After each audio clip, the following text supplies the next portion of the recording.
제가 잘못 생각한 것 같아요. 은혜 받으면 찬양도 할 수 있고 또 이렇게 박수도 칠 수 있고 그런데요. 앞으로 은혜 받으면 박수 치시기 바랍니다. 우리 기독교 신앙의 핵심 교리 중에 하나가 칭의론이라는 게 있습니다. 그리고 칭의론의 바탕이 되는 말씀이 로마서 5장 1절 말씀입니다. 그 중에서도 우리가 믿음으로 의롭다 하심을 받았으니라는 그런 말씀이 칭의론의 핵심이고 중심이 되는 그런 내용입니다. 이 짧은 말씀 속에 우리 기독교 신앙의 모든 것이 들어있다고 해도 과언이 아닙니다. 그래서 이 시간에 여러분들이 좀 이해하기 조금 어려울 수 있고 그런데요. 그래서 로마서 5장 1절의 말씀을 한번 여러분들에게 좀 설명을 드리려고 합니다. 다시 한번 로마서 5장 1절 말씀을 우리 같이 봉독해 올립니다.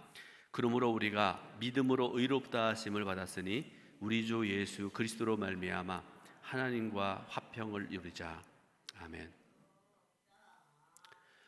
먼저 그러므로 우리가 믿음으로라고 이렇게 말씀하고 계시죠.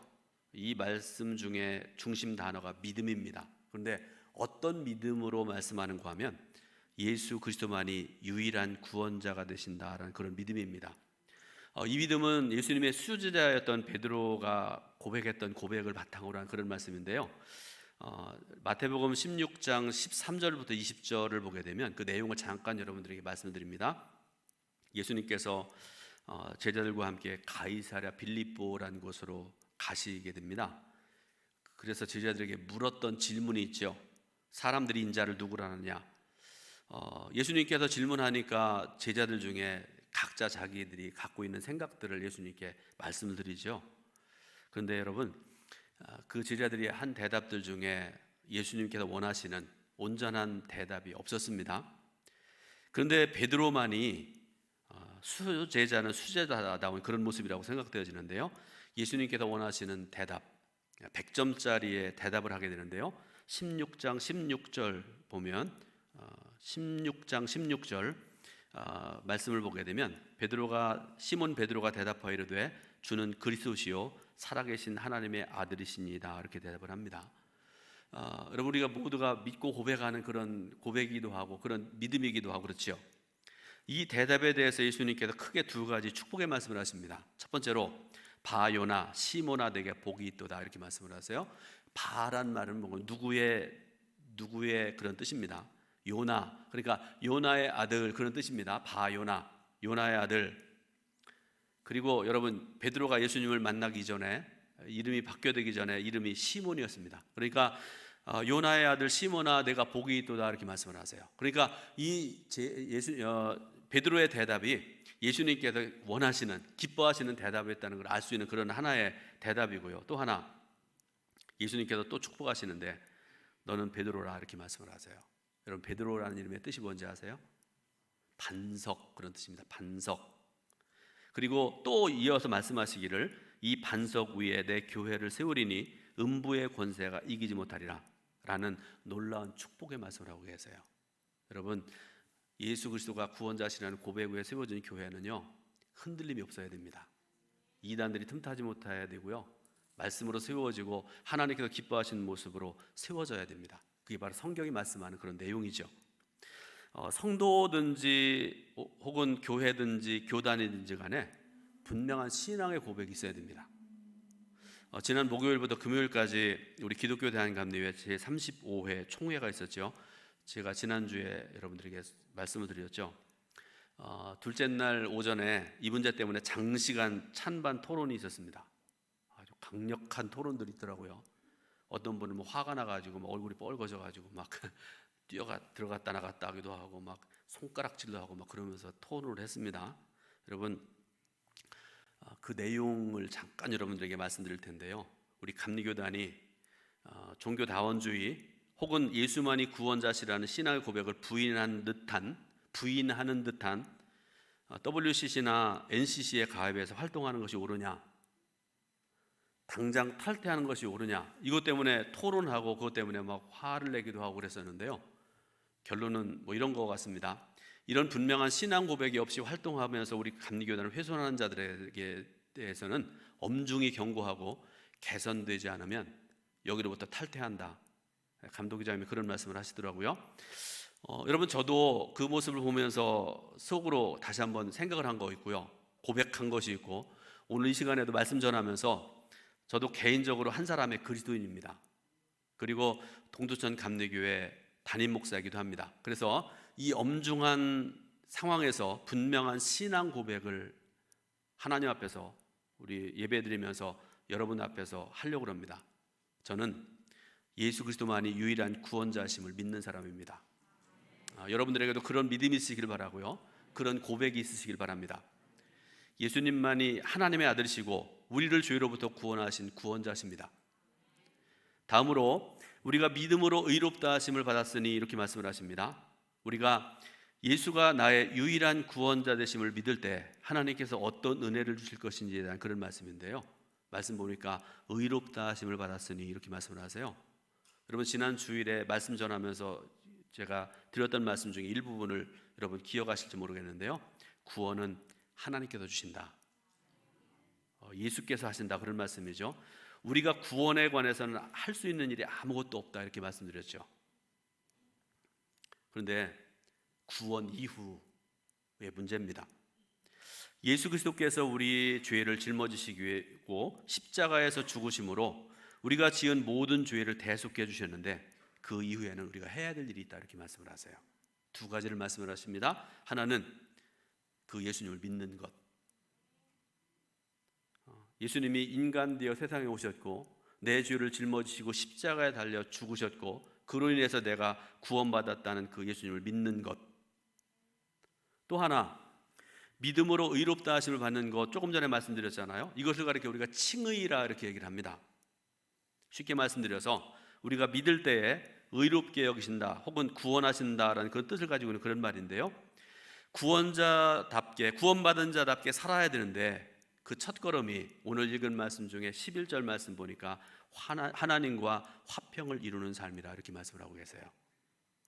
여러분 저와 여러분들은 본래 우리의 죄로 인해서 하나님과 원수된 삶을 살았던 사람들이라 성경에 말씀을 하시죠. 그리고 구원에 대한 소망이 전혀 없는 삶을 살고 있었습니다. 우리가 알든지 모르든지 그런 삶을 살아왔던 것이 저와 여러분들입니다.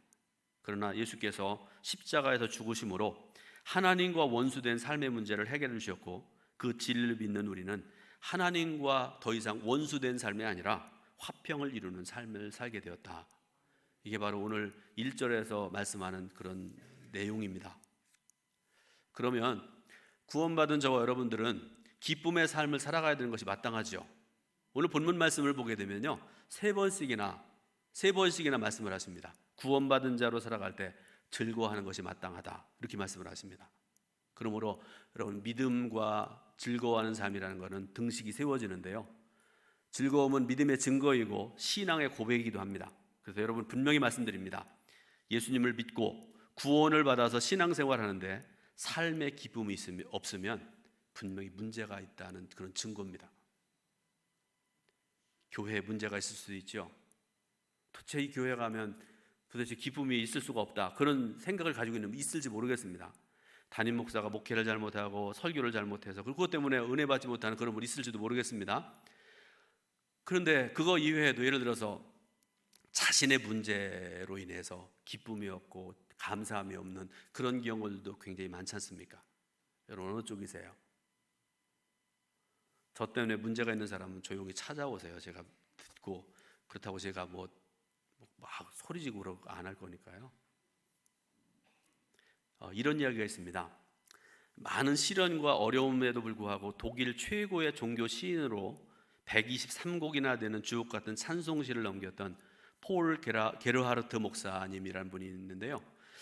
이분이 얼마나 큰 어려움을 겪으면서도 늘 찬송하고 감사했는가 하는 그런 내용인데요. 소개해드립니다. 고난 가운데 처한 사람들에게 많은 용기를 준 그런 시를 쓰신 그런 목사님이신데요. 그분이 일부 예배부터 자꾸 스물로 나오네요. 11살 되던 해에 아주 어릴 때죠. 유럽 전체를 휩쓸었던 30년 전쟁이라는 게 있었습니다. 유럽이 완전히 그냥 두 쪽으로 나누어가지고 막 죽이고 죽고 하는 30년 동안 그런 짓을 했으니까요. 얼마나 어려웠겠습니까? 여러분 그 소용돌이 속에서 어머님이 아버지가 다 돌아가셨습니다.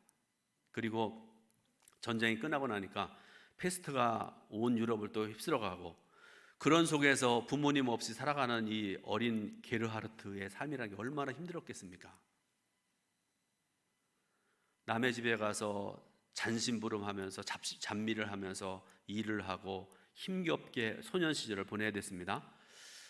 그러나 뜻한 바가 있어서 낮에는 일하면서 밤에는 공부하는, 우리가 흔히 말하는 주경야독을 해가지고 이분이 비텐베르크 대학의 신학부를 졸업하고 목사님이 됐습니다. 늦게 44세가 되던 해에 이분이 어느 조그만 시골 교회 담임 목사님으로 부임하게 되는데요.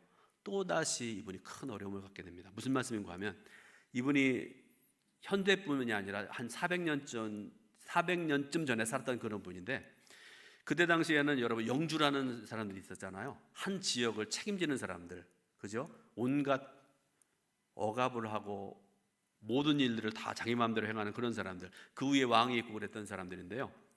그 지역의 영주와의 신앙적인 문제로 갈등을 빚다가 쫓겨났습니다. 그것으로 끝난 게 아니고요. 그런 와중에서 아내도 죽고 4명의 자녀들이 병으로 세상을 떠나는 그런 엄청난 고난을 겪게 됩니다. 그런데 이런 상황에서 게르하르트 목사님은 이런 고난을 겪으면서 좌절하거나 포기하지 않습니다. 오히려 자신의 고난에 대해서, 짧은 말씀인데 제가 말씀드립니다. 끝날에는 하나님의 사랑이 나의 모든 어려움과 아픔을 감싸주신다, 이런 소망의 시를 담아서 찬송시로 발표하고 많은 사람들에게 힘을 주었다는 그런 이야기입니다. 우리 믿음의 사람들에게 반드시 있어야 될 것이 바로 소망과 기쁨입니다. 우리가 소망과 승리의 기쁨을 현재로 끌어와서 누리며 살아가야 되는데, 어떻게 하면 우리의 생활 속에서 많은 어려움도 있는데 미래에 있는 그런 희망과 기쁨과 감사와 찬송이 현재로 끌어지고, 그래서 그런 삶을 살아갈 수 있겠는가에 대한 그런 말씀을 오늘 본문을 통해서 답을 좀 찾아보려고 합니다.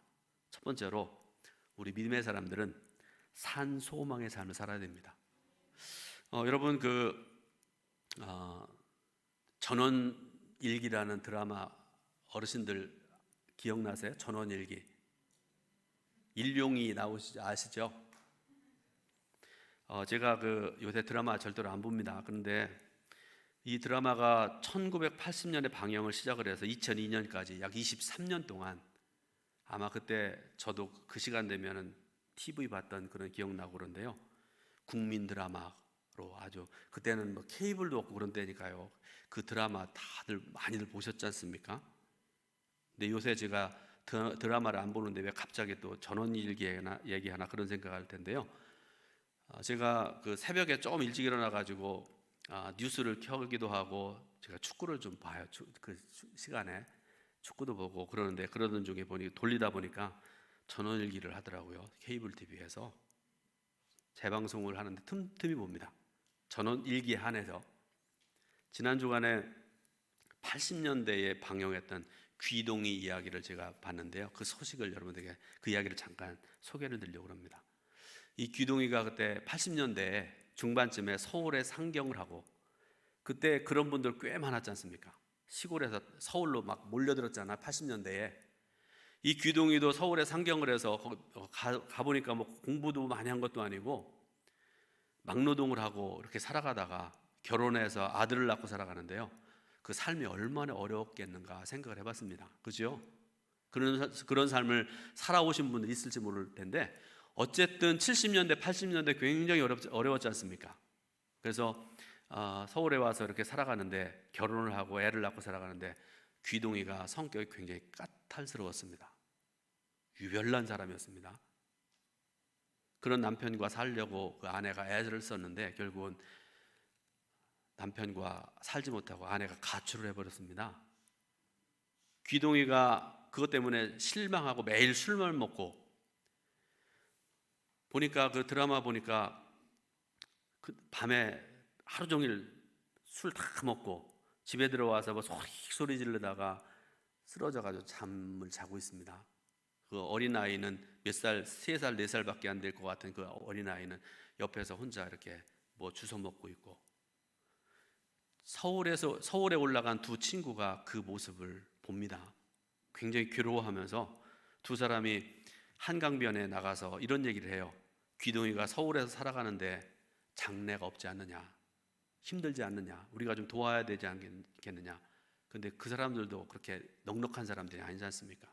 아주 괴로워하는 그런 장면을 보다가 제가 더 이상 보지 못했는데요. 여러분, 우리가 살아가면서 남들로부터 저 친구 장래가 없다, 미래가 없는 사람이다, 그런 말은 모욕적인 말입니다. 그죠? 젊은 사람이든지 어떤 사람이든지 간에 미래가 있어야 됩니다. 장래의 가능성이 없으면 현재가 아무리 그럴듯해 보여도 불쌍하기만 할 뿐입니다. 그런 의미에서 우리의 현재는 장래의 가능성과 직결되어 있다는 그런 말씀이죠. 만약에 어떤 사람이 미래에 확실하게 맞게 되는 것은 죽음뿐이라고 한번 가정을 해봅니다. 성경의 죽음 이후에는 형벌과 심판이 있다 이렇게 말씀을 하고 계시잖아요. 그에게 있어서 미래가 무엇일까요? 그런데 여러분, 이것이 예수님 없이 살아가는 사람의 결론이 바로 이겁니다. 미래가 바로 이런 겁니다. 히브리서 9장 27절에 보니까 이렇게 말씀을 하세요. 한 번 죽는 것은 사람에게 정해진 것이요 그 후에는 심판이 있으리니, 이렇게 말씀을 하세요. 어떤 심판입니까? 예수 믿지 않는 사람인데요, 지옥불 심판밖에 없지 않습니까? 여러분도 한번 생각해 보시기 바랍니다. 만약 여러분의 삶에 가정이면 가정, 우리는 다 예수 믿는 사람들이고 그러니까 이런 일이 없겠지만, 만약에 우리의 삶에 단 1%의 희망이 없다면 어떻게 될 것 같습니까? 그 유명한 단테라는 작가가 쓴 신곡이라는 책, 유명한 책이지요. 단테라는 신곡에 보면 지옥편이 있습니다. 천국편이 있고 지옥편이 있고 그렇습니다. 지옥에 들어가는 문에 이렇게 쓰여 있다고 그렇게 말씀을 하고 계세요. 여기에 들어가는 자는 모든 희망을 버린 자다. 그러므로 죽음과 심판의 문제를 해결하지 못한 사람의 소망은 산 소망이 아닙니다. 그저 없는 희망을 있는 것처럼 선전하고 품고 살지만 고통의 연속 가운데 살다가 결국에는 심판을 받고 영원한 지옥불에 떨어질 수밖에 없는 삶이 바로 예수님 없는 삶의 사람의 삶의 모습이란 말씀이죠. 오늘 저 여러분들은 예수님 안에서 산 소망을 가지고 영원한 기쁨을 날마다 누리며 살아가시기를 주님의 이름으로 축원드립니다. 두 번째로, 우리는 보장된 미래와 소망 가운데 살아가는 존재다라는 사실을 우리가 알아야 됩니다. 이 세상을 살아가는 사람들 가운데 보장된 미래가 있는 사람들이 분명히 있습니다. 그 사람의 삶의 끝이 죽음이 아니라 생명인 사람들이 있습니다. 누구나 맞을 수밖에 없는 종말에 온전한 대처가 되어 있는 사람들이 있다, 그런 말씀이죠. 어떤 사람일까요? 저와 여러분들입니다. 우리 기독교는 종말론에 입각해 있습니다. 조직신학이라는 기독교 신학의 가장 어려운 분야에 보게 되면 종말론이라는 분야가 중요하게 분류되어 있습니다. 여러분, 종말론은요, 끝에 대한 가르침, 그런 뜻을 가지고 있는 말입니다. 우리 개인적으로 보면 여러분, 성경에 70 혹은 80을 산다고 말씀하는데 요즘에 100세 세대 시대 얘기하고 그러는데, 어쨌든 여러분 70을 살든지 100세를 살든지 200세를 살든지 여러분 끝은 다 있잖아요. 죽음이라는 거 다 있지 않습니까? 종말론은 끝에 대한 가르침이란 뜻인데요, 사람은 일반적으로 종말을 얘기하면 이상주의적인 것처럼 생각을 하죠. 어떤 경우에는요, 종말론을 얘기하면 이 사람 이단 아니야? 그런 생각을 하는 사람들이 있어요. 왜 그런가 하면 종말론 때문에 이단이 된 사람들이 엄청 많거든요. 그러니까 여러분 가만히 생각을 해보세요. 종말론처럼 현실적인 것이 없습니다. 개인적인 종말이든지 우주적인 종말이든지 간에 종말은 누구에게나 다 있습니다. 그러므로 종말을 생각하며 살아가는 삶이 가장 현실적이고 가장 지혜로운 삶일 수밖에 없다, 그런 말씀이죠. 우리 그리스도인들은 미래가 보장되어 있기 때문에 가장 현실적인 종말론자들입니다. 그 이유를 여러분들에게 좀 어렵지만 몇 가지 말씀드립니다. 첫 번째로, 사람에게 죽음이 있다는 점을 분명하게 인식한다는 점입니다. 죽음을 모른 척하고 살아가지 않습니다. 영원히 살 것처럼 생각하고 살아갑니다. 그런 사람들이 있습니다. 그렇지만 우리 그리스도인들은, 종말론자는 그렇게 살지 않는다, 그런 말씀이죠. 또 종말에 대해서 미화하지도 않습니다. 두 번째로, 죄의 문제를 자신의 힘으로 해결할 수 없다는 것을 잘 알고 있습니다. 그지요? 해결할 수 없습니다. 세 번째로, 내 힘으로 할 수 없는 이 일을 해결할 수 있는 분이 하나님이라는 사실을 너무나 잘 압니다. 네 번째로, 예수 그리스도 안에서 죄 용서함을 받음으로 하나님께서 우리를 의롭다 여기심을 믿는 사람들입니다. 다섯 번째, 지금 예수 그리스도 안에서 의롭다 하심을 받았기 때문에 마지막 때 하나님의 심판으로부터 구원을 받게 되는 확신한 소망을 가지고 살아가는 사람들입니다. 마지막으로, 이것은 예수 그리스도 안에서 내 안에 부어진 성령을 통해서 알 수 있게 된다, 이렇게 말씀을 하세요. 성령님의 임재와 감동을 통해서 내가 하나님의 자녀인 것을 확신하게 되고요, 그 어떤 것도 그리스도 안에 있는 사람이 하나님의 사랑 안에서 나를 끊어낼 수 없다는 사실을 알고 살아가는 사람들이다, 그런 말씀입니다. 그래서 우리는 믿음으로 의롭게 되었고 믿음으로 구원을 받았지만 또 한편으로 산 소망 가운데 구원받았다고 고백할 수 있는 사람들이기도 합니다. 그리고 소망은 결코 우리를 부끄럽게 만들지 않을 것입니다. 예수 그리스도 안에서 우리가 소망을 가지고 살아가는데 예수 그리스도께서 우리를 부끄럽게 하지 않나, 그런 말씀입니다. 그런 믿음을 가지고 살아간 저와 여러분들에게 확실한 미래가 보장되어 있음을 믿으시길 바랍니다. 마지막으로, 우리는 기쁨으로 승리의 미래를 앞당겨 살아가는 존재들이라는 사실을 우리가 알아야 됩니다. 그리스도인들이 미래만 바라보고 현재를 죽지 못해서 인상을 찡그리고 근근히 살아가는 그런 존재가 되어서는 안 됩니다. 예수 믿고 살아가는데 맨날 울고 통곡하고 맨날 짜증내고 이렇게 살아가면서는 안 된다는 그런 말씀 아니겠습니까? 지금 우리가 살아가는 세상, 죄가 지배하는 세상임에 틀림이 없습니다. 제가 오늘 새벽에 깜짝 놀랐습니다. 저는 그 교회 올 때는 휴대폰을 안 가지고 오고 예배 시간 올라올 때도 절대로 휴대폰 안 가지고 오는데 교회 와서 아침에 이제 새벽기도 마치고 집에 가서 이제 준비하고 와서 말씀 준비한 거 다시 이렇게 정리하고 그러는 등에 가끔 성도들 전화하고 그러니까요, 거기에 그 카톡 오는 소리가 들려요. 그래가지고 뭔가 이렇게 확인을 해봤더니 우리 동두천 지방 카카오톡, 제가 일부 때 실수했는데요, 카카오톡에 우리 어느 목사님, 젊은 목사님이 거기다가 그 글을 올렸는데 그저께 할로윈 축제? 저 몰랐어요. 그래서 깜짝 놀라가지고 이렇게 봤더니 아까 볼 때는 149명이 죽었고 조금 전에 다시 확인해 보니까 151명이 압사했다, 이렇게 나왔어요. 여러분, 지금 우리가 살아가는 이 세상은요, 온갖 어둠의 역사로 가득 차 있습니다. 젊은 사람들이 여러분 왜 이태원 거기에 가가지고 수만 명, 10만 명이 사람들이 모인다고 그러는데 왜 경찰이 그런 거 안 하는지 모르겠어요. 좀 이렇게 해야 될 거 아닙니까? 젊은 사람들이 왜 그렇게 모여가지고 제가 너무나 어처구니 없었던 게 뭔가 하면 앰뷸런스가 사람들이 죽었다고 그래가지고 들어가는데 옆에서는 막 춤추고 난리가 나고 막 이러고 있었다는 얘기예요. 지금 우리 한국이요, 마약 청정국 이렇게 얘기하는데 여러분 택도 없는 소리입니다. 이런 고난과 이런 아픔과 이런 어둠의 역사로 인해서 우리가 지금 살아가고 있는 그런 우리 삶인데요, 그런데 여러분, 그럼에도 불구하고 미래의 영광이 분명하기 때문에 그 확신 안에서 우리는 현재를 살아가고 있는 것입니다. 고난에도 불구하고 하나님과의 화평을 지금 이미 누리면서 살아가는 것이 저와 여러분들입니다. 이 세상에서 고난을 당하지만 최후에는 웃는 자가 되어서 승리의 영광을 누릴 것을 알기 때문에 지금 이렇게 고통스럽고 힘들고 젊은 사람들로 인해서 아프기도 하고 그러지만 그 영광을 바라보고 즐거워하며 살아가는 저와 여러분들이라는 그런 말씀이죠.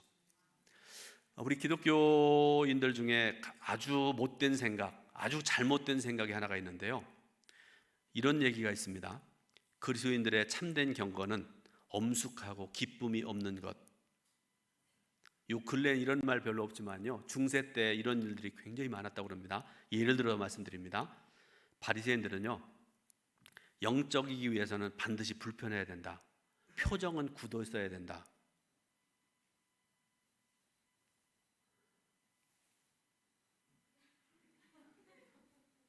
마스크 좀 벗으라고 할 수도 없고, 여러분 스스로의 표정을 한번 생각을 해보시기 바랍니다. 바리새인들이 하는 말입니다. 영적이기 위해서는 반드시 불편해야 되고 표정은 굳어 있어야 된다. 바리새인들은 그렇게 살았습니다. 두 번째로 수도사였던 요한이라는 사람은요, 신자들에게 이런 말을 했답니다. 모든 기쁨과 희망을 죽이고 사람들이 기뻐하는 일보다 혐오하는 일을 쫓으며 자신을 경멸하고 남들에게 경멸받기를 소망하라. 이렇게 충고했다고 그래요. 또 하나의 예입니다.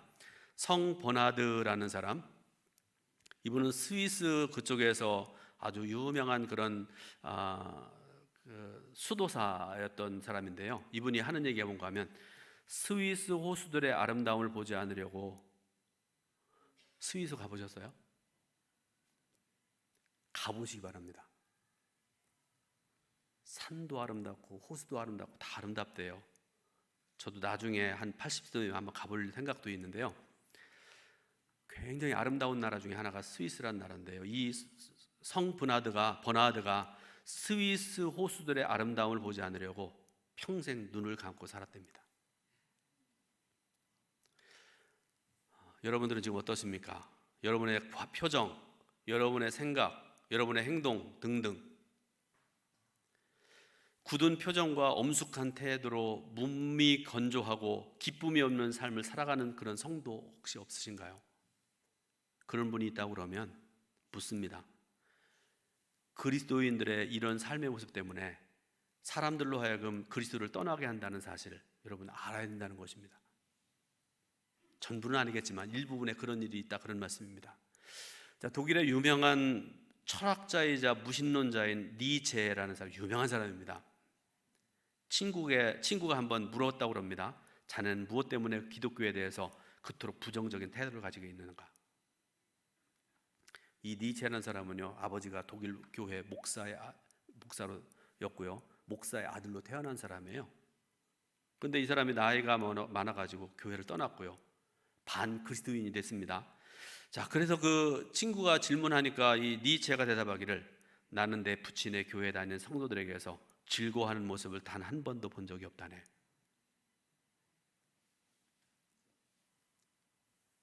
기쁨은 예수 안에서 우리를 향하신 하나님의 뜻입니다. 그러므로 그리스도인들은 누구보다도 더 기뻐하는 삶을 살아야 됩니다. 물론 우리의 삶에 늘 좋은 일만 생기는 것이 아니지요. 아까 말씀드렸던 것처럼 그 젊은 사람들이, 저는 처음에 한 명인 줄 알았어요.